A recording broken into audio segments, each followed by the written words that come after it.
Okay, so picture this. A soldier, intensely focused, unwavering loyalty, ready to face like any danger. But now imagine that soldier with 4 legs and a tail.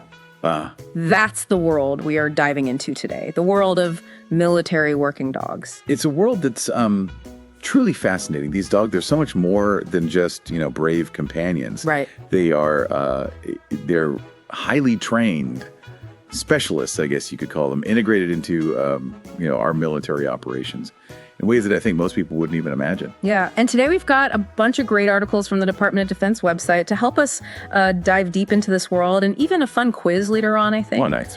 But first, let's talk about the dogs themselves. How do these incredible animals go from, playful little pups to battlefield-ready partners? Yeah, it all starts with a very selective process.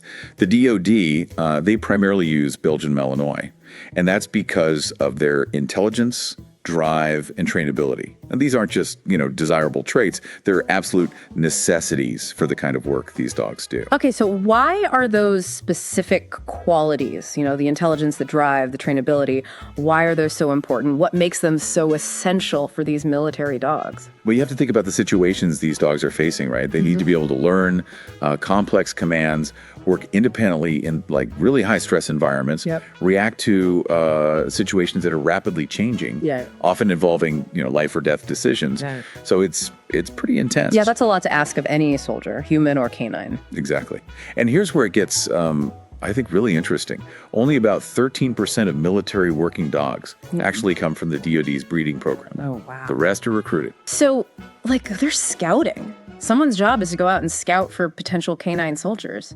That's got to be, that has to be the coolest job ever. I think it would be pretty amazing. And you'd be surprised how many dogs have that innate drive and potential. Yeah. But even the pups who are born into the program, they aren't immediately thrown into that, intense training. Oh, okay. They spend their early months with foster families, which is really, it's absolutely crucial. So it's not all work and no play for these future warriors. Absolutely not. That early socialization is vital for their for their development. It helps them build confidence, adapt to different environments, and most importantly, learn to trust and bond with humans. Without that foundation, all the training in the world wouldn't be as effective. Right. So it's like building a strong foundation for a house. You can't just start with the roof. You got to have that good foundation. Precisely. And then around 6 months old, the serious training begins. Obedience, odor recognition, navigating stressful environments, even controlled aggression when it's needed. It's it's like boot camp, but for dogs. Yeah. Yeah. I can only imagine the obstacle courses, the bite work, all that stuff. That sounds intense. Oh, it is. So intense. And speaking of intense, every potential military dog, regardless of their origin, whether they were bred for this or recruited, they all have to pass a consignment test. And this is to qualify for the 120-day military working dog training program. Hold on, consignment test. What is that? What are they testing for? It's like, think of it as an aptitude test. Okay. For canine soldiers. Got it. They're evaluating temperament, drive, intelligence, trainability, looking for dogs that are confident, eager to learn, and, they can handle the pressure without becoming overly aggressive or, too fearful. And this test is so important because it really determines if the dog has the potential to succeed in the rigorous training program that follows. So it's not just about physical strength, stamina. It's really about this whole range of mental and emotional qualities as well. Exactly. That's fascinating. What happens to the dogs who don't make the cut? Well, not every dog is meant for a military career. Right. And that's perfectly fine. Sure. Those who don't pass the test, they might be perfectly suited for other roles, like working with law enforcement. Or even just becoming, amazing family pets.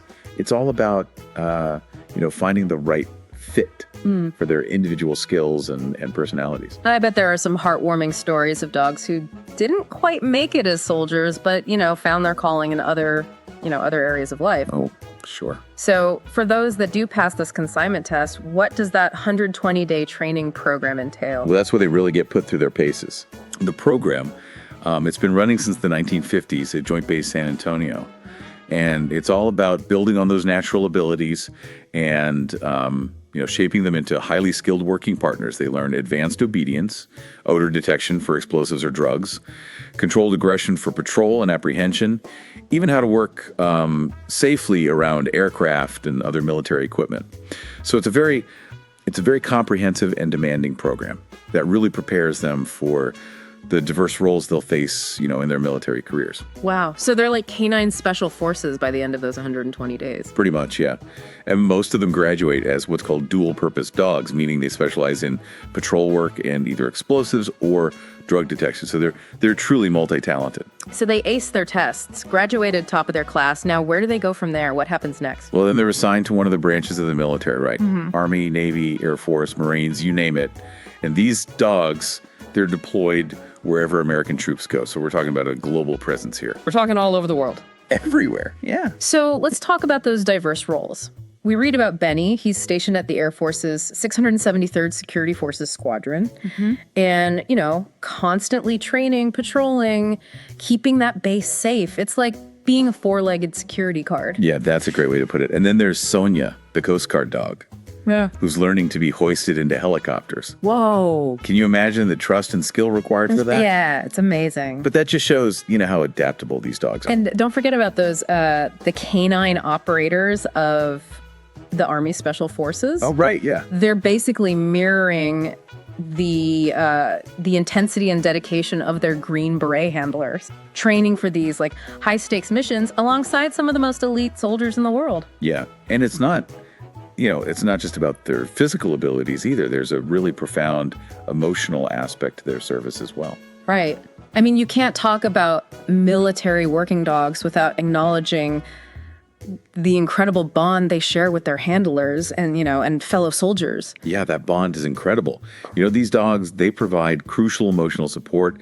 They foster a sense of camaraderie, comfort, in what are often, really stressful and unpredictable environments. Yeah. We came across some beautiful quotes from handlers that really captured this connection. Yeah. Army Corporal Dustin Borchardt, speaking about his dog Pearl, he said, "She's got my back and I've got hers." And it's such a simple statement. Right. But it speaks volumes about the trust and loyalty between them. It really does. And, think about what it means for a soldier to have that kind of unwavering support, especially in a combat zone. I mean, it could be the difference between, staying focused and losing your cool under pressure. Oh, absolutely. Like it could be the difference between life and death. I think, yeah, it could be that significant. But this isn't just a working relationship. Yeah. It's a true partnership built on mutual respect and a deep understanding of each other's strengths and needs. It's remarkable, really. We've seen instances where dogs have actually shielded their handlers from explosions, like taking the brunt of the blast themselves, because their instincts to protect their pack, their human family, Wow. they're incredibly strong. And we also read about Air Force Technical Sergeant Mariah Langland, who adopted her dog, Jack, after his retirement. Oh, that's great. And she talked about, spoiling him the way he deserves. You can feel the love and respect in her words, I know. It's amazing. It's a testament to the depth of that bond, even after their service together is over. And speaking of deep bonds and incredible stories, there's one we have to share. Yeah. It involves Staff Sergeant Ben Segal and his dog Charlie in Afghanistan. Oh, Charlie's story. A truly powerful example of how these partnerships can literally save lives. Yeah. Charlie and Segal, they were on patrol on May 8th, 2011, when Charlie detected an IED. Oh, wow. He alerted Segal, who, immediately secured the area.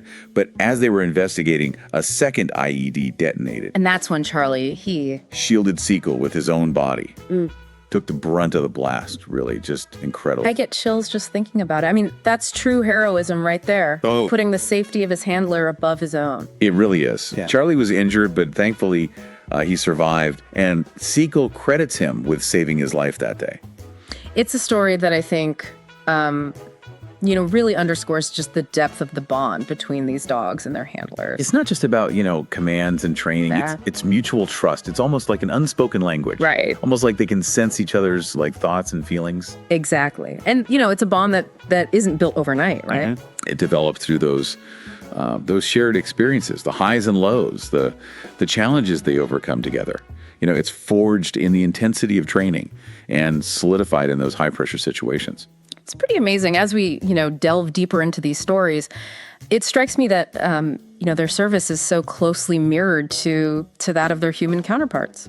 Yeah, I think that's a good point. They go through this rigorous selection, intense training, deployed to, often really dangerous locations, face immense risks, and even experience the emotional toll that comes with those experiences. Yeah.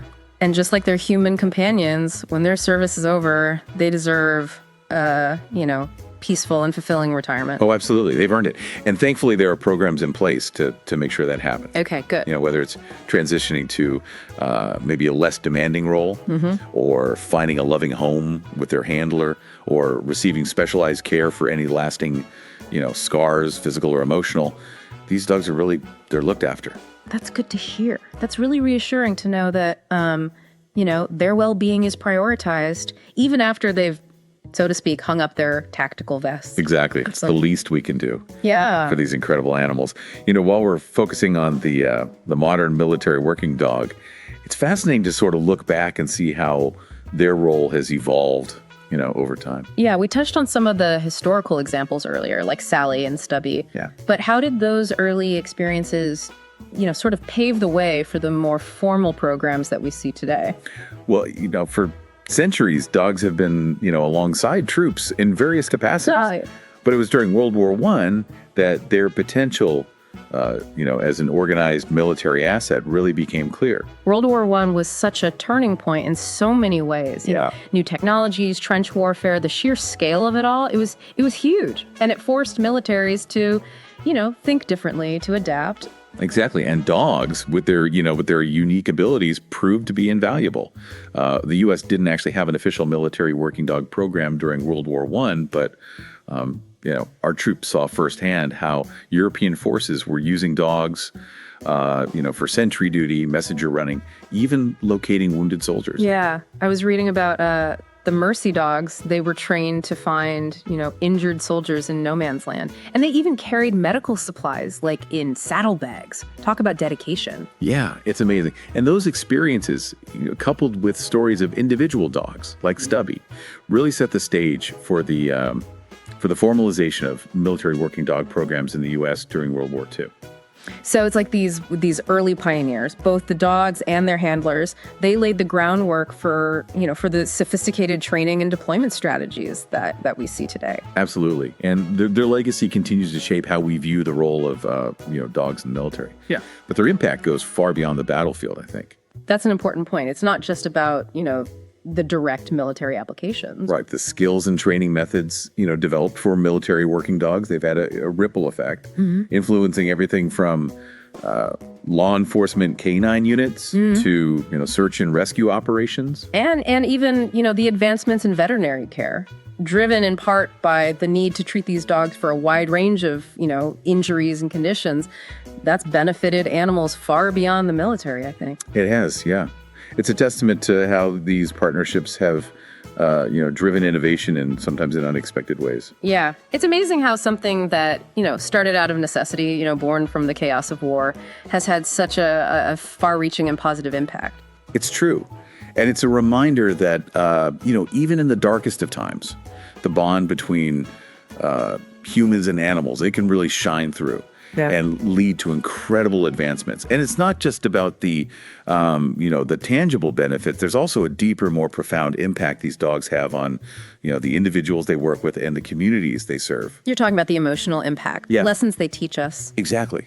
They embody loyalty, courage, unconditional love.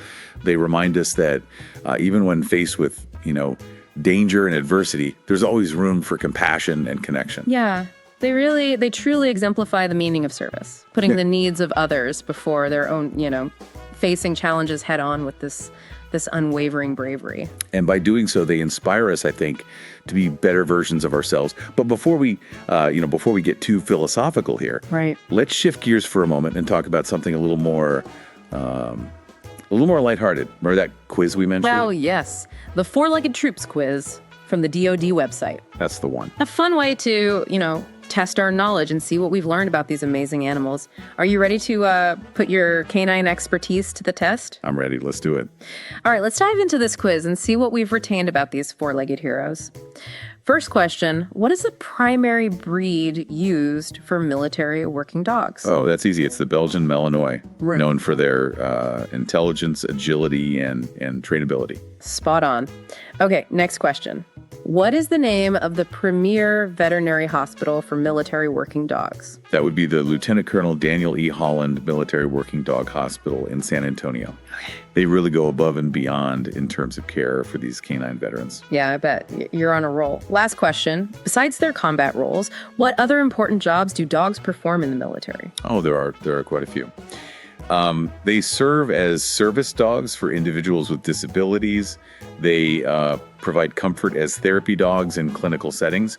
And of course, who can forget the mascots boosting morale and representing their units? Well, you certainly know your military dogs. I'm impressed. It's hard not to be fascinated by their dedication and unwavering courage. Absolutely. They're a constant reminder that heroism comes in all shapes and sizes, sometimes with 4 legs and a tail. As we wrap up this deep dive, I think it's important to remember that while we've been focusing on the incredible things these dogs do, they're still animals at the end of the day. That's a crucial point. They have needs, they have feelings, just like any other living being. Right. They experience fear, stress, pain. Mm-hmm. And while their training, prepares them to handle incredible pressure, they're not machines. So true. Their well-being should always be a top priority. And that extends, beyond their time in service. We have a responsibility to ensure they have a comfortable and fulfilling retirement. Yeah. Whether that's with their handlers, in loving homes or in specialized care facilities. Couldn't agree more. They've earned our respect. They've earned our gratitude. Yeah.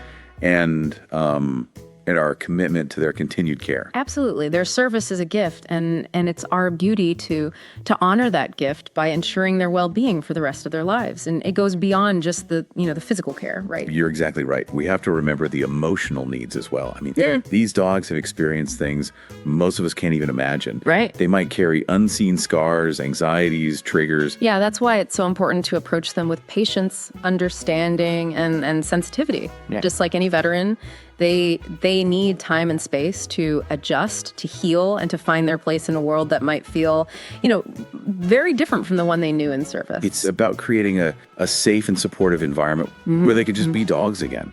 Loved, cherished, and appreciated for who they are, not just what they've done. Exactly. And for anyone listening, who's feeling inspired by these incredible animals, there are ways to help. Organizations like the U.S. War Dogs Association, they provide vital support for retired military working dogs, making sure they receive the care they need and deserve. Yeah, donating to these organizations, volunteering your time, or even just, spreading awareness about their work. All of that can make a real difference in the lives of these deserving veterans. So as we conclude our deep dive into the world of military working dogs, I think we're left with a sense of awe, inspiration, and a renewed appreciation for the incredible bond between humans and animals. I couldn't have put it better myself. They're heroes, they're partners, they're loyal companions. Their stories are a reminder of the power of courage, sacrifice, and the enduring strength of that human-animal connection. And they leave us with a powerful question to ponder, I think. If dogs can demonstrate such, unwavering loyalty, courage, and selflessness in the face of danger, what does that say about the potential for those same qualities within ourselves? That's a great question to leave our listeners with. It challenges us to think about our own capacity for compassion, for bravery, and dedication to something greater than ourselves. And maybe, just maybe, it inspires us to strive for a little more of that canine spirit in our own lives. Thanks for joining us on this deep dive. Until next time, keep exploring, keep learning, and keep celebrating the incredible creatures that share our world.